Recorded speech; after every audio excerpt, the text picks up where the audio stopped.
కంపెనీలను, ఉద్యోగులను, కాంట్రాక్టర్లను నిరుద్యోగులు అయ్యేలాగా ఈ ప్రభుత్వం చేస్తుంది. నీకు అప్పు పుట్టినే కాదు, నిరుద్యోగులను పెంచడంలో కూడా ఈ ప్రభుత్వం ముందు వరుసలో నిలబడ్డాడు రేవంత్ రెడ్డి గారు. పైన పేర్కొన్న ఏజెన్సీలు 6,700 నుండి దాదాపు 800 ఏజెన్సీల వరకు ఈరోజు ఆధారపడ్డ కంపెనీలు అన్ని కూడా ఊడబీక్తుంది. నవనిర్మాణ అసోసియేషన్ జిహెచ్ఎంసీ ప్రకటనల విభాగంలో 150 కోట్లు డిఫాల్టర్ గా ఆల్రెడీ కంపెనీ, ఈ నవనిర్మాణ కంపెనీ, కృష్ణారెడ్డి కంపెనీ ఎక్కడ డిఫాల్టర్ ఉంది? 150 కోట్ల రూపాయలు డిఫాల్టర్ గా ఉంది. మరియు ఎంఎస్ యాడ్స్ ఏజెన్సీ పేరుతో ఉంది. మరియు కుక్కర్పల్లి మినీ స్టేడియం టెండర్లో జిహెచ్ఎంసీ కూడా డిఫాల్టర్ గా ఉంది. కాబట్టి ఇవన్నీ డిఫాల్టర్లు పెట్టుకొని వీళ్ళని తీసుకొచ్చాము. ఇంకోటి టార్గెట్ అనే సంస్థ కూడా కృష్ణారెడ్డి తీసుకుంది. టార్గెట్ ఎవరిది? ఇది వరకు ఐ క్యాచ్, ఇది కూడా డిఫాల్టర్ గా ఉంది. ఇది కూడా బ్లాక్ లిస్ట్ లో ఉంది. బ్లాక్ లిస్ట్ లో ఉన్న వాళ్ళు ఏం చేసిండ్రు? కొత్త కంపెనీ, అదే మనుషులు కొత్త కంపెనీ పెట్టిండ్రు. కొత్త కంపెనీ పెట్టి టార్గెట్ పేరుతోని ఈ రోజు ముందుకొచ్చే పరిస్థితి ఈ రోజు ఉన్నది. కాబట్టి నేను ఒకటే చెప్తున్నా, ఈ రోజు ప్రజలను ముంచుడు, తెలంగాణను ముంచుడు, తెలంగాణ పరిస్థితి బాగలేదు, తెలంగాణ ముఖ్యమంత్రి అంటే ఎవడు అప్పిస్తలేడు, తెలంగాణ ముఖ్యమంత్రి పేరు చెప్పగానే అపాయింట్మెంట్ ఇస్తలేరు, చెప్పులు ఎత్తుకపోనికి వచ్చినోడు చూసినవు అని చెప్పి తెలంగాణ పైన ఉన్న గాయాన్ని నువ్వు రేపుతున్నావు. మా ఆత్మగౌరవాన్ని ఈరోజు మాకు ఇక్కడ మా బతుకుల కంటే, మా ప్రాణాల కంటే ఆత్మగౌరవం అనేది ఎక్కువ అని చెప్పేసి తెలంగాణ బిడ్డలు నవ్వుకుండా తమ ప్రాణాలు ఇచ్చిండ్రు. ఇది తెలంగాణ బలిదానాలతో నెల తెలంగాణ. నీకు దాంతో సంబంధం లేదు కావచ్చు, ఉద్యమానికి నీకు సంబంధం లేదు కావచ్చు. ఈ రోజు నీవు ఏది మన తెలంగాణ ద్రోహులతోని, చంద్రబాబు నాయుడు లాంటి వాళ్ళతో నువ్వు చేతులు కలిపి తెలంగాణ దగా చేయనికి ఆ రోజు నువ్వు పన్నుగన్నావు కావచ్చు. కాబట్టి వాళ్ళ ప్రాణాల విలువ తెలియదు కావచ్చు నీకు, కానీ మాకు దానికి విలువ ఉంది. ఈరోజు 4 కోట్ల మంది హృదయాలను గాయపరిచినావు నీ మాటలతోని. కాబట్టి అటువంటి ముఖ్యమంత్రి తెలంగాణకు అవసరం లేదని చెప్పేసి ఈ సందర్భంగా నేను ఆయన రాజీనామా కోరుతున్నా. ఆయన రాజీనామా కోరుతున్నా. ఈ రోజు 1-2 కాదు, ఈ రోజు ఒక్క డిపార్ట్మెంట్ లో, ఒక 2 డిపార్ట్మెంట్ లోనే నేను లక్షల కోట్ల రూపాయలు ఏ విధంగా నష్టం చేసిండ్రో నేను చూపెడతా ఉన్నా. కాబట్టి మీరు ఇక తక్కిన డిపార్ట్మెంట్లలో ఏ విధంగా ఆదాయం గండి కొడుతుండ్రు, ఏ విధంగా ఆదాయం దిగమింగుతుండ్రు, ఏ విధంగా కావాలని తెలంగాణను అప్పుల పాలతట్టు చూస్తుండ్రు, ఏ విధంగా తెలంగాణను బలహీనపరుస్తుండ్రు. ఎందుకు బలహీనపరుస్తుండ్రు? హైదరాబాద్ మీద, సికింద్రాబాద్ మీద అక్టోబర్ నెల, నవంబర్ నెలల దాదాపు నెల రోజుల పాటు 144 సెక్షన్ పెట్టిండ్రు. ఎవరికి తెలియదు ఎందుకు?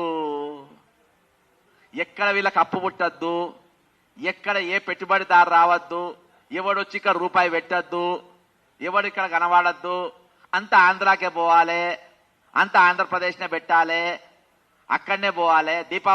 దీపావళి టైంలో ఇక్కడ మన దీపావళి చేస్తుంటే నారాయణ లోకేష్ భాయ్ హైదరాబాద్ లో 144 సెక్షన్ ఉంది, అక్కడ శాంతి భద్రతలు లేవు, ఆడ రూపాయి పెడితే మీకు అక్కడ ఎటువంటి పైసలు ఆదాయం లాభం ఉండదని చెప్పేసి అక్కడ మొత్తం చెప్పుకొని వచ్చిన పరిస్థితి.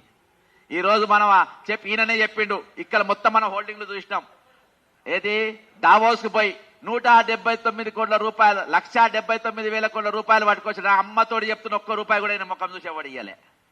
ఢిల్లీలో అపాయింట్మెంట్ ఇయ్యనోడు అంట, ఈయనకు దావోస్ కు పోతే ఈయన మాట్లాడిన ప్రెజెంటేషన్, ఈయన మాట్లాడిన భాష చూసి అంట, ఈయన ఇచ్చిన ప్రెజెంటేషన్ చూసి అంట, ఈయన ఐటీ మీద హైదరాబాద్ కు వస్తే ఏ విధంగా పవర్ పాయింట్ ప్రెజెంటేషన్ చూసి అంట, ప్రపంచ దేశాలన్నీ 1,70,000 కోట్ల రూపాయలు మేము తెలంగాణ పెడతాము, ఇక ఇంత పోటు మొగడు ఎవరు లేడని చెప్పి వాళ్ళు వచ్చిందంటే ఎవరు నమ్ముతాడు? నువ్వే చెప్పినావు కదా నేను దొంగలు నన్ను చూసి ఎవరు రూపాయి అప్పిస్తలేడు, ఎవరు బ్యాంకు రాణిస్తలేడు అన్నప్పుడు.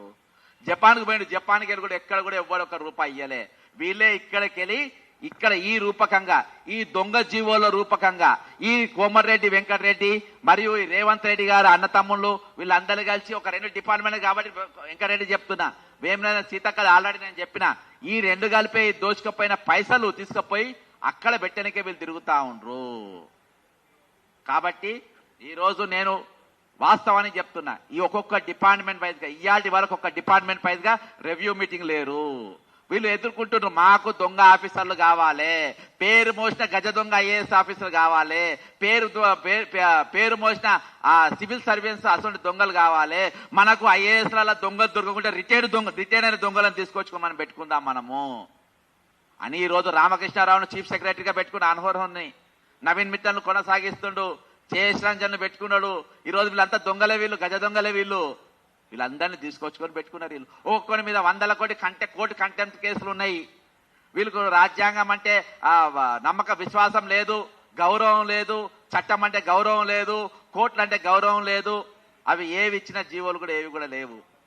ఇక పీపీపీ నెక్స్ట్ రౌండ్ లో పీపీపీ ప్రాజెక్ట్ చెప్తా, ఐమాక్స్ కథ చెప్తా, జలవిహార్ కథ చెప్తా, దస్బల్లా కథ చెప్తా, ఎవడెవడు ఎంతెంత ముంచిరో నెక్స్ట్ ప్రెస్ మీట్ లో ప్రతి వారము ఒక్కొక్క డిపార్ట్మెంట్ లా ఎన్నెన్ని వేల కోట్ల రూపాయలు ప్రభుత్వానికి ప్రజలకు చెందాల్సినవి గండిగొట్టి ప్రైవేట్ వ్యక్తులకు ఈ రోజు అనుగొండల జేబులకు నోట్లకు గొంతులకు ఎన్నెన్ని పోతున్నాయో చెప్తా. నెక్స్ట్ పీపీపీ ప్రాజెక్ట్స్ పైన చెప్తా. దీనిపైన ఖచ్చితంగా ఈడీకి, ఎందుకంటే నాకు కావాల్సిన ఈ ఆధారాలు మొత్తం ఉన్నాయి. ఇందులో ఖచ్చితంగా ఈడీకి నేను దీని మీద కంప్లైంట్ ఇస్తా. కోమరెడ్డి వెంకరెడ్డిని, ఆర్ఎన్బి మంత్రి మరియు జీవోలు జారీ చేసిన వాళ్ళందరినీ కూడా జైలుకు పంపే బాధ్యత మాది, న్యాయపరంగా పోరాడే బాధ్యత మాది. తెలంగాణ ఆత్మగౌరవాన్ని దిగజార్చే విధంగా తన వ్యాఖ్యలు 4 కోట్ల తెలంగాణ ప్రజల గుండెలకు గుణపాలక గుచ్చుకున్నాయి. ఆయన మాట్లాడుతూ నన్ను కోసిన నెలకు తెలంగాణ ఆదాయం 18,500 కోట్లు వస్తుంది, రూపాయి కూడా అప్పు పుడతలేదు, అప్పు కోసం బ్యాంకులకు వెళ్తే దొంగలను చూసినట్టు చూస్తుండ్రు, బయట అనా పైసా కూడా చిక్కడం లేదు, ఢిల్లీకి పోతే చెప్పులు ఎత్తుకపోతాడేమో అని తనకు అపాయింట్మెంట్ కూడా వడిస్తలేడు అని బాజాప్తా రాష్ట్ర ముఖ్యమంత్రి రేవంత్ రెడ్డి గారు చెప్తున్న వ్యాఖ్యలు ఇవి. ముఖ్యంగా తెలంగాణ ఏర్పడ్డది ఆత్మగౌరవం కోసం. ఆంధ్ర ప్రభుత్వం ఉన్నప్పుడు మరి ఎక్కడ కూడా వాళ్ళు ఉద్యోగ క్యాలెండర్ బరాబరే ఇచ్చిండ్రు. మిగులు బడ్జెట్తో 16,000 కోట్ల మిగులు బడ్జెట్తో తెలంగాణ ఏర్పడ్డది. మనకు అసెంబ్లీ ఉన్నది, సెక్రటరీ ఉన్నది, ఇన్ఫ్రాస్ట్రక్చర్ ఉన్నది, ఖనిజ సంపదలు ఉన్నాయి.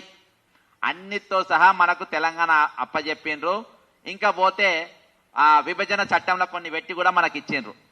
కానీ ఈరోజు తెలంగాణ ఏర్పడ్డ తర్వాత గత ప్రభుత్వం ఒక 7 లక్షల కోట్లు, ఈ ప్రభుత్వం ఇప్పటికి 2 లక్షల కోట్లు, దానికి వడ్డీలు, మరి మిగులు బడ్జెట్తో ఉన్న తెలంగాణకు అప్పులు ఎందుకైనాయి? ఈ మొన్న అసెంబ్లీలో ఈ ముఖ్యమంత్రి దాని మీద ప్రెజెంటేషన్ ఇచ్చిండ్రు. మరి మార్పు కోసం కాంగ్రెస్ పార్టీ అధికారంలోకి తెచ్చిన ప్రజలు పథకాలను చూసి కాదు, పథకాలను చూసి అధికారంలో రాలేదు. ఈరోజు మార్పు కోసం వచ్చింది. కానీ మేమేం పోరాటం చేయలేదు, గత ప్రభుత్వం మేమేం యుద్ధం చేయలేదు, గత ప్రభుత్వంతో కూడా మేము లాలూచి పడి మేము వాళ్ళ దగ్గర మరి కమిషన్లు తీసుకొని ఆ ప్రభుత్వంతో మేము దోస్తానా చేసినాం. కాబట్టి ప్రభుత్వం వస్తే మాకు ఎటువంటి పేరు రాదు. కాబట్టి దోతోడు పైంటోడు ఇద్దరు, అంటే రేవంత్ రెడ్డి, బట్టి విక్రమార్క ఇద్దరు కూడా ఒక గ్యారంటీ అని పెట్టి కింద ఇద్దరు సంతకాలు పెట్టి మరి పంపిణీ చేసారు. మరి ఇవాళ పథకాల జోలికి వస్తే, ఉద్యోగాల జోలికి వస్తే మా దగ్గర పైసలు లేవు, మేము అప్పుల పాలై ఉన్నాం, మేము అడుగుతలేమని అంటారు. ఇప్పుడు నేను ఆదాయాన్ని గండి కొడుతుంది ఎవరు? అందుకనే నేను ఈరోజు క్లియర్ గా టైటిల్లో పెట్టిన ఏందనంటే,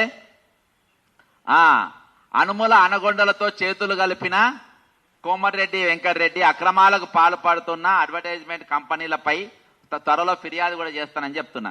ఈరోజు నేను 2 డిపార్ట్మెంట్లు, ఇది లెటర్ ఆఫ్ అగ్రిమెంట్లు